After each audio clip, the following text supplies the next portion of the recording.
Hi. Do the act. Yay! I'm finally in. So, hi. We ready? Yeah, so ready for introductions? Yes. Go Yes. ahead. Go ahead. So, hi, my name is Aaliyah. Hi, my name's Barbara. And welcome to Classes in Session. Oh my God, this is our first podcast. All right. We're going off to a great start. I know. That means it's going to be better the next time around. Yes. So, Oh, gosh. So I am 21 years old. I'm from Philly and I'm Afro-Latina. So, and Barbara, you I know you don't want to tell your age, but No. tell a little about yourself. Okay. Let's see. I'm old enough to be on this, I guess, and I'm black all the way through, born and raised here in the US of A, and do a lot of things. Oh, I can't say I'm a scientist. Oh, you're a scientist. Mhm. Anyway, guys, welcome. So Yes, welcome. our first topic is going to be about colorism and Black identity because, as you said, you're Black through and through. I am Black. Yes. I consider myself Black, but I am mixed. I always say I'm Afro-Latina because I'm Puerto Rican and Colombiana. And but also I do have Black on both sides of my family, but I am a little lighter skinned. I'm not gonna lie, I'm a little bit lighter skinned. So we're gonna talk about the differences about how different it is, conceiving, our Black identities and claiming our Black identities as people of two generations and as people of two different skin tones. Okay. Because I don't know how it was. Because I know for me now, it depends on where I am. Because when I'm surrounded by white people, it doesn't matter if I'm light skinned, dark skinned. To them, I'm Black. It doesn't matter. Like, all they see is Black. Right. Like, one future, like, oh, you're Black. It doesn't matter how light skinned I am. But when it comes to being around Black people, it varies because sometimes I'm around certain people and they're like, oh yeah, you're Black, like obviously. And sometimes I'm around other Black people and sometimes they'd be like, oh, you're not Black, you're mixed. Or, oh, you can't say you're fully Black, you have to say that you're mixed or you're biracial. And it's like, I don't like that because it's like, I'm not denying that I am mixed.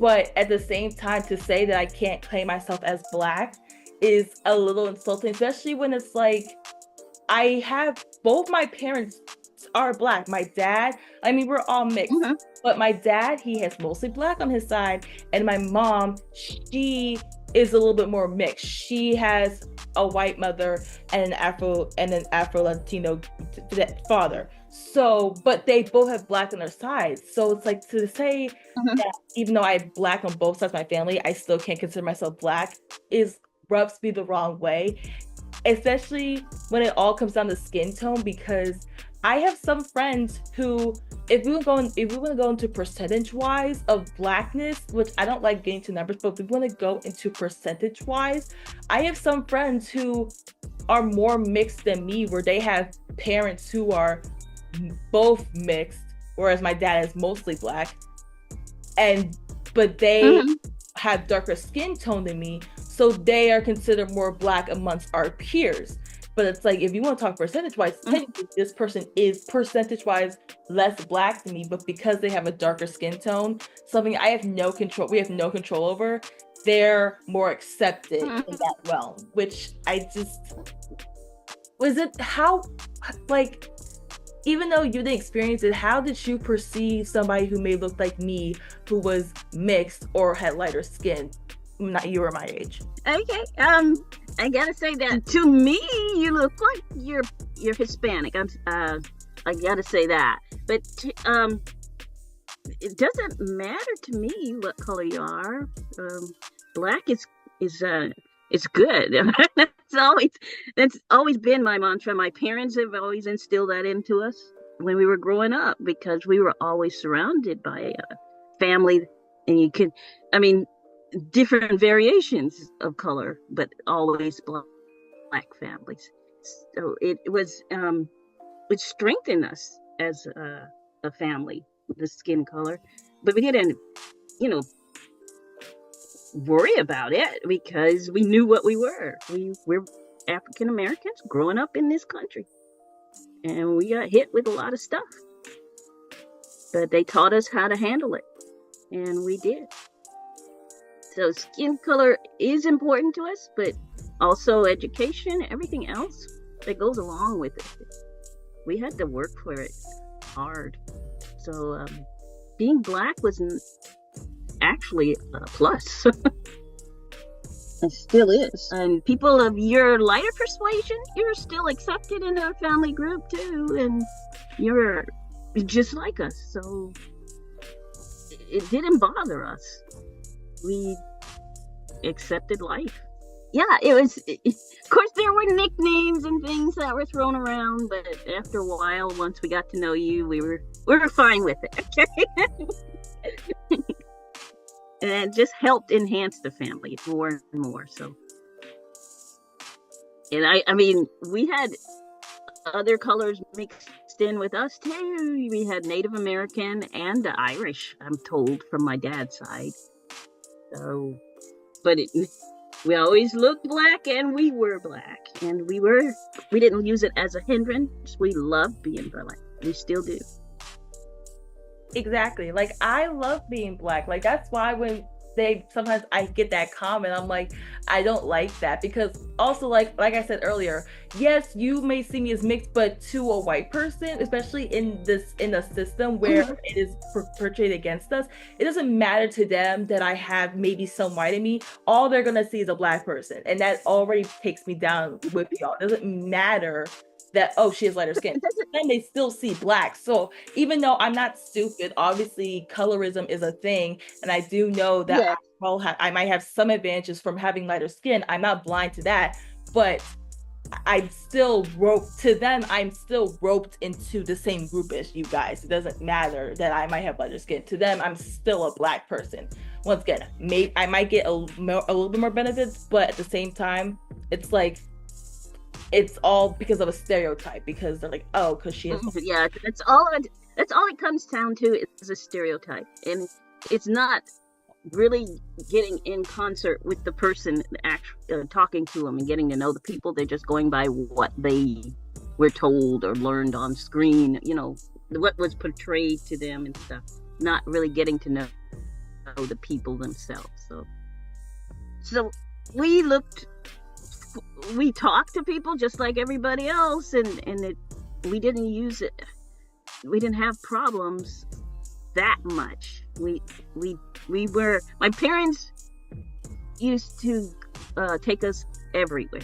It didn't matter. There were a couple of times when we were not allowed in places, but we went somewhere else.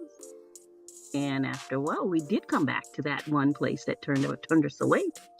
And just to show them, we went in anyway, and came and had our food and everything, and it changed. But people are different, it depends on where you go and stuff. They start not accepting you because of your skin color. So you just have to weather those storms and keep going, and not use it as a problem. You still have things you want to do, and you still succeed at doing them. That's what my mom and dad told us. Yeah. By the way, if you hear banging, that's a dog playing with a water bottle. Harper! Harper,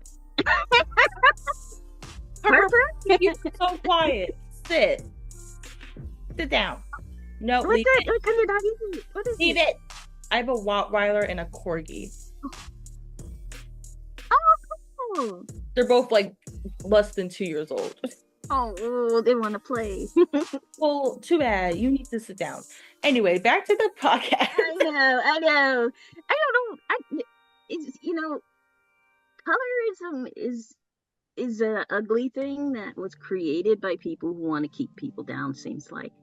And but you miss the point of getting to know real people by using that as to prevent you from seeing them, who they really are.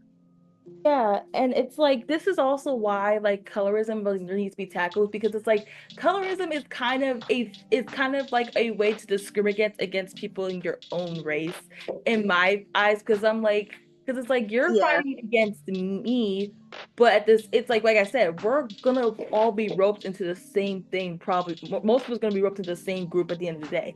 Like it's like why it's like we right. black people we face enough struggles as it is, especially as black women. Why build something to True. separate us? We don't need to be separated. We need to be together because we're stronger in numbers. I know. And it's based on somebody's old theories and stuff that doesn't apply anymore. It's really sick that we use those to separate us within ourselves.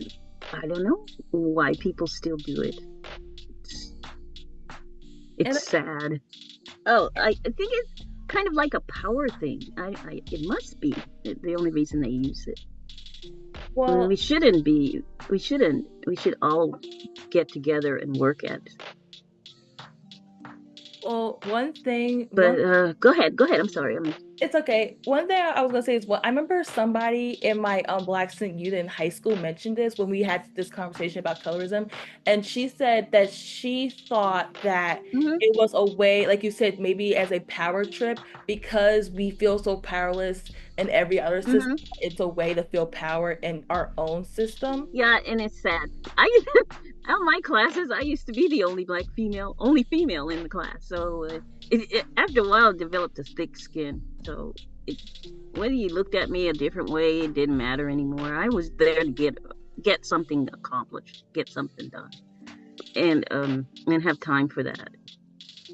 And honestly, same. They're not So to take all honors and AP classes in high school, like I did since the beginning. So a lot yeah, of times when I would walk into the classroom, there wouldn't be a lot of people that looked like me. And it's like, yes, I might be lighter skinned, but like that doesn't change the fact that I'm still the only like one of the only few black people in this room. Like just because I'm lighter skinned doesn't mean that oh my your time in here. No. Do you know how many times I would be like in Mhm. science class and I because science is my passion, like my major is chemistry. And I remember like a couple times yeah, I would be partnered with people who did not look like me. Now, I don't just discriminate like, oh, because you're white, you're going to automatically be discriminatory against me. But I will be cautious. And if you act a certain way, that will be probably the first thing I think of, and especially if it's only me. And you know how many times that's the one thing we pick up on. yeah, yeah, exactly. That's Go why I said ahead. like the only times we would be in like a group project or something, and even though I'm not saying oh I'm a know-it-all, in fact Uh-huh. I doubt myself all the time. If we were like doing like a lab, like a experiment or something, I would be like, I think it's this hmm because I'm trying to make sure that we get it right so that I don't have to do it over.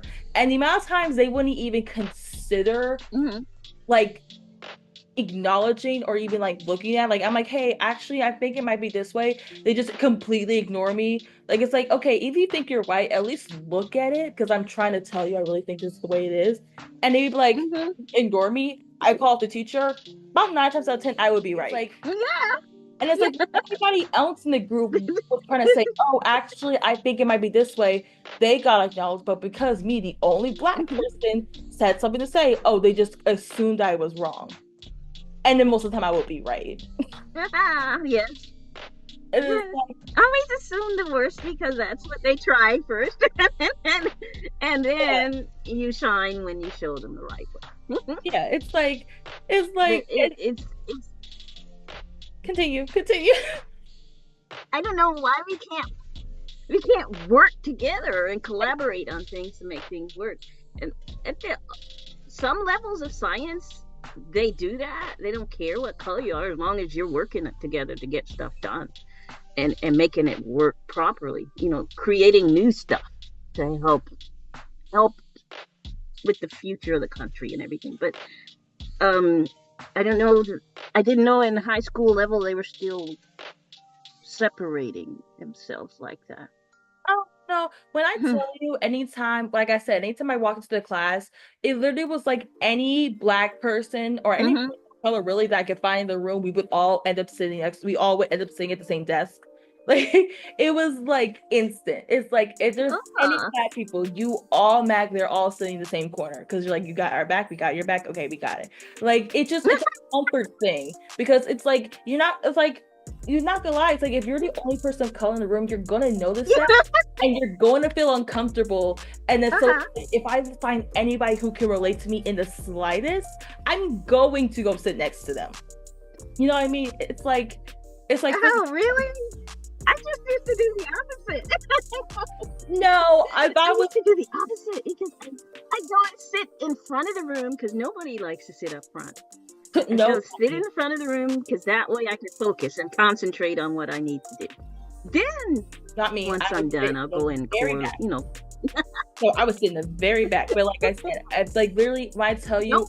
like almost every AP or honors class I had, there's always like the desk would Uh-huh. be like squares. One square is just full of all the people of color.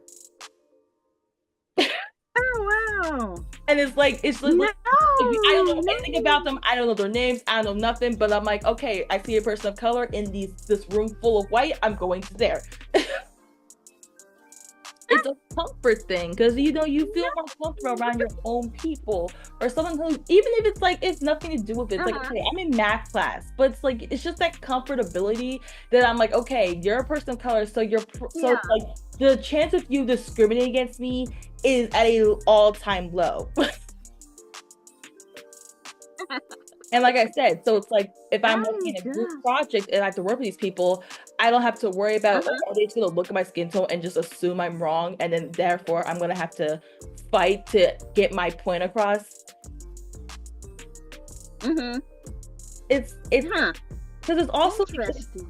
and it's especially as black women, with the whole stereotype thing, it is like a thing where it's like you have to choose the stereotype you're gonna pick that day because it's either you can sit Mm-hmm. down, say nothing, Oh, yeah. and stand up for yourself, or you can speak up for yourself, but then risk being painted as the angry black woman. It's like either say something Uh-huh. and be painted in a certain way, and maybe have the table turn on you, or just say nothing and suck it up. And Uh-huh. sometimes it's like some situations you really have to pick and Yeah. choose which one you're going to do that day. I'm not saying it always happens, but Really? there's a good chance it's going to happen. Especially because, especially me, because when I get angry, if I get passionate about something, I get loud. Like if I get ignored, like being ignored is like one of my pet peeves. So if I'm getting ignored, I am going to be angry. Like no chance about that. I will be There angry. you go. Speak I up. will be angry. But if a white person did that, if a white man did that, it wouldn't be painted as the same way. Especially if you're surrounded by only white people, I know. it's hard because you feel like you're standing out. You feel like you're being judged. You feel like you're being that stereotype. Even if someone paints you that way, you feel that stereotype being played out as it's happening. Oh. Do you know what I mean, or am I completely alone with this? No. I know. I know what you mean. I know what you mean. But I guess our parents taught us how to look away over it and still make yourself known, especially as many places as we had to travel to around this world. So we had to we didn't fit in. We never did have to fit in, or if we did fit in for a little bit as a black family or a black child in schools and stuff, it didn't last long because every couple of years, because we would switch over. But my dad was in the military, so we would switch. We had just enough time to make friends and then leave them. That's about it. So we were used to barging our way into stuff. I do know that. And we didn't yell at people. You didn't yell at anybody? But Well, we made ourselves known. okay. You took a stand, basically what you're saying. Basically, and if nobody talked to us, so be it. We could care less.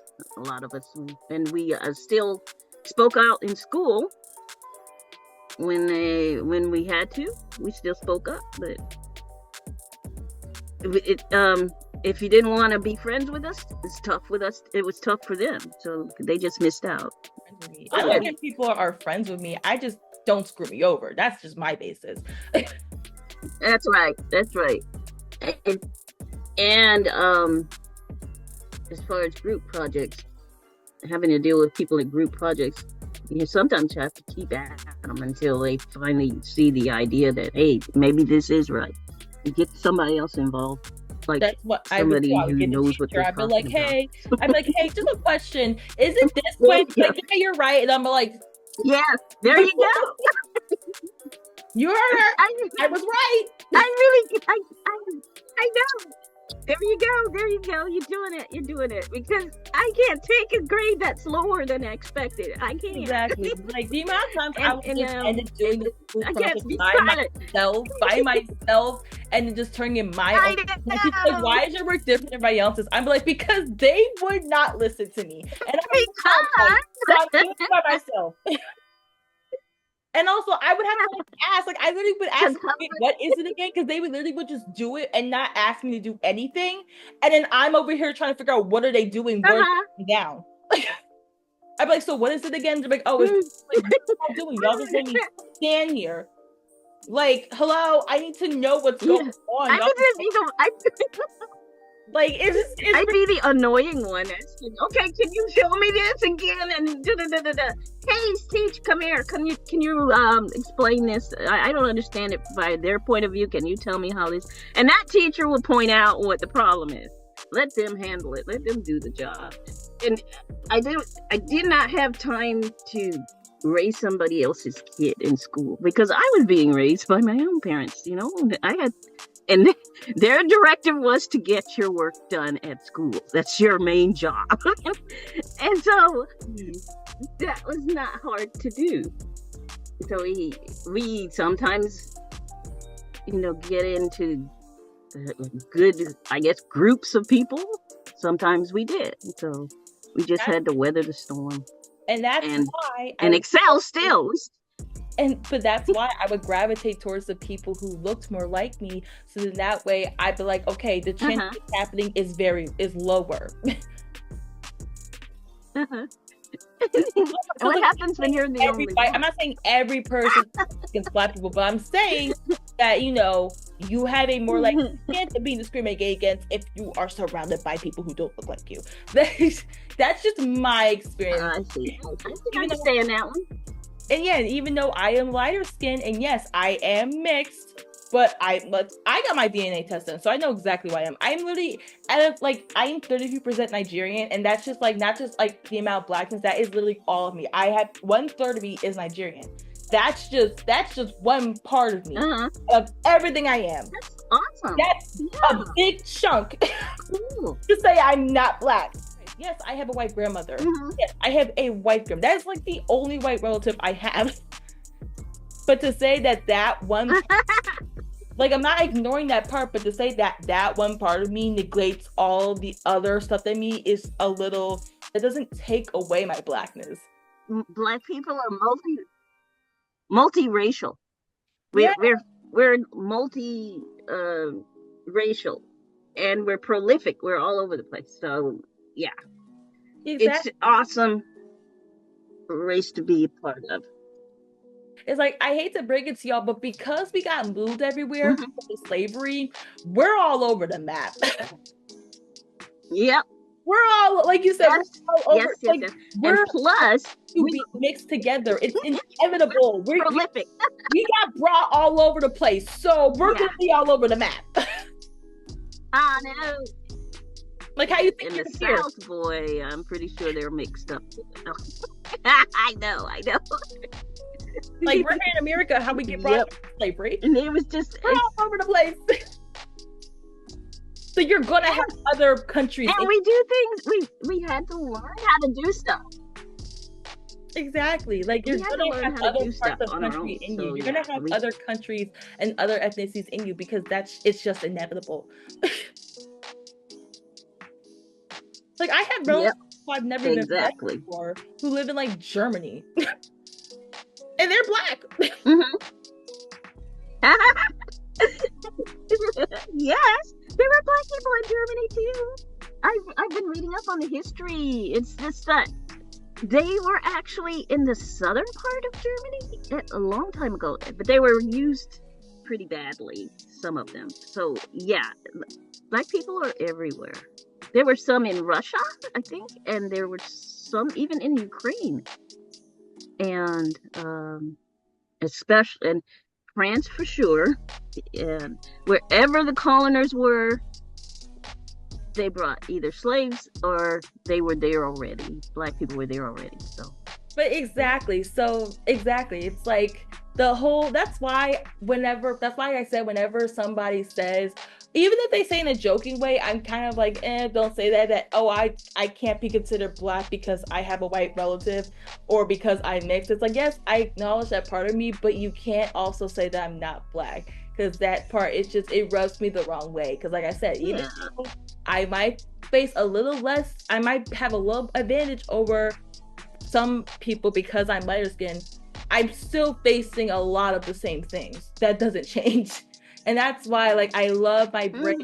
I love, honestly, my hair. Like, I know you said I look Hispanic, which I am, a Latina. But my hair, that's a wig in this picture. My hair is the blackest thing on me. When I tell you, it is the tightest afro, tightest curl pattern. That's really? Oh, yes, my hair like a wig. literally, like, when I tell you my hair is like 4C, it is so tightly curled, like tightly packed. The shrinkage is so crazy. Oh yeah. Like, it is. Like, oh yeah. Trust me, I face this when people talk about their hair. Trust me, I face the same struggles. I face the exact same struggles because my hair, and my hair was really short. My hair broke off. My hair, it was so tight that I couldn't do anything to it unless it was manipulating somebody, unless it was straight in or come through. Like, I can't just wake up and, like, in my natural state, I couldn't just wake up, brush my hair, and put into a bun and be like, ta-da. You can't do that when you're black. You can't just do that. You have to comb it. You have to wash it. Like, I can't do these things. Like, you're like, oh, you're really? No one told my hair that. No one told my hair that I was mixed, because my hair said, nope, you're black. You're black 1,000%. You gotta comb through this. You gotta wash it. You gotta put all the products in before you can even walk out the door. And that's why I wear wigs and braids, because I don't want to deal with it. Mommy used to do our hair. She used to straighten it, and those were the days when we just really said, no more. And once I got to college, I did not do it. I just let it grow out. And that picture in the that represents this podcast. Yeah. That fro, the lady with the fro, it was almost as big when I graduated. So, but then I started putting, products in it and stuff because it wasn't acceptable at the time. And that's when it started to fall out. So I said, okay, no. I just let it grow out. And now it's like really tight curls. Yep. But soft, baby soft. And it is the best way to wear my hair, I've learned. The best way.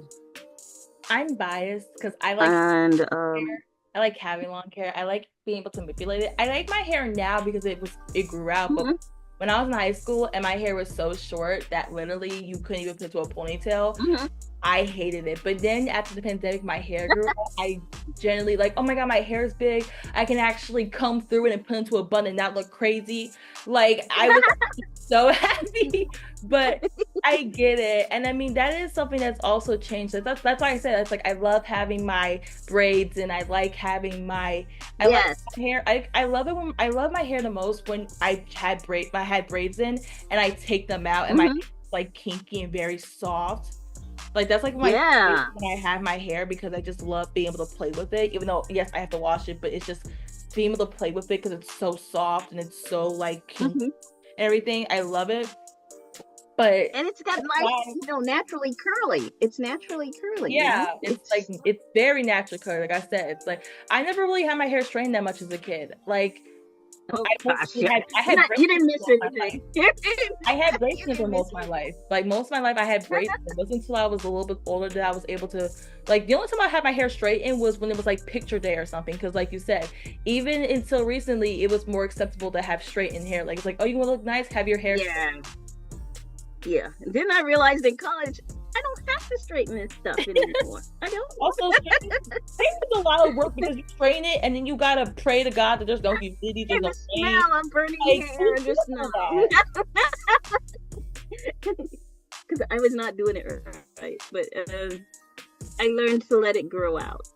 And it was the most beautiful stuff or hair that I had seen. So Exactly, and that's why I I loved it. love my. That's why I want to go. I want my because my hair broke off a little bit, like a Yep. year ago, but I want to grow it back because, like I said, my hair was the blackest thing on me. I want to learn how to take care of it. I want to learn how to actually do my hair because my mom didn't really know how to do hair growing up because, like I said, she grew up with my grandmother, and her hair was easier to take care of because it wasn't. It was looser than It's looser than my hair is, but. So I didn't like start learning how to like generally take care of my hair as a Black woman until high school, until I had friends who could teach me. And that's why like I want more about like how to take care of my hair, and I've been learning, I've been taking care of it better. I've been able to do it myself in the last couple of years because I want to it's important to me. Like I want my hair to be healthy and happy, and I want to actually be able to do things with it. And I can't do that. My hair is so short that I can't even put into a ponytail unless it's straight. It's like a crown, actually. That's what it is. A natural crown. And even without hair, even bald-headed Black people look good. Yeah, I couldn't do that. Sorry, no. I couldn't either, but my friends in college were like, oh, we're gonna cut our hair off, we're gonna buzz it. You wanna join? I was like, no, thank you. No, thanks. Long enough down to this thing. I ain't cutting it. I know. Maybe someday, but not today.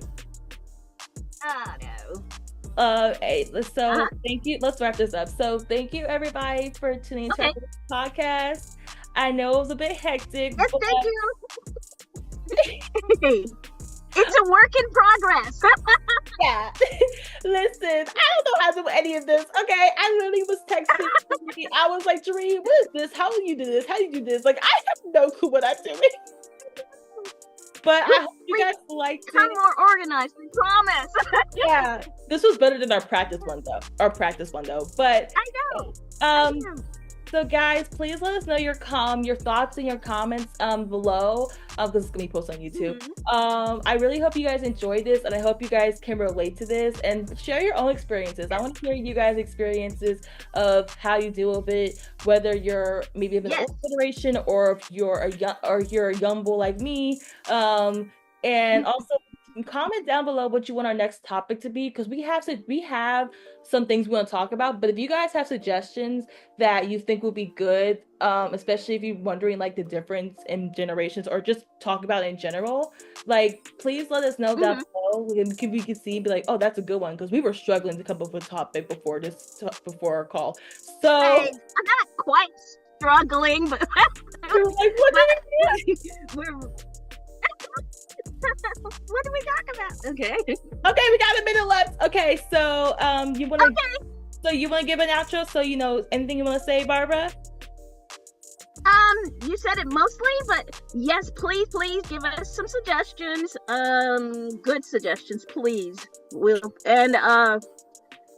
It was fun, and I hope you enjoyed our little podcast. Thank you for listening and taking the time out. Yeah. Okay. And so this is Aaliyah and Barbara signing it up. We don't have a tagline yet, guys. We'll come up with one. Nah. Okay. The class is over. Make sure you do your homework and signing off. Bye. Signing off. Cheers. Bye-bye.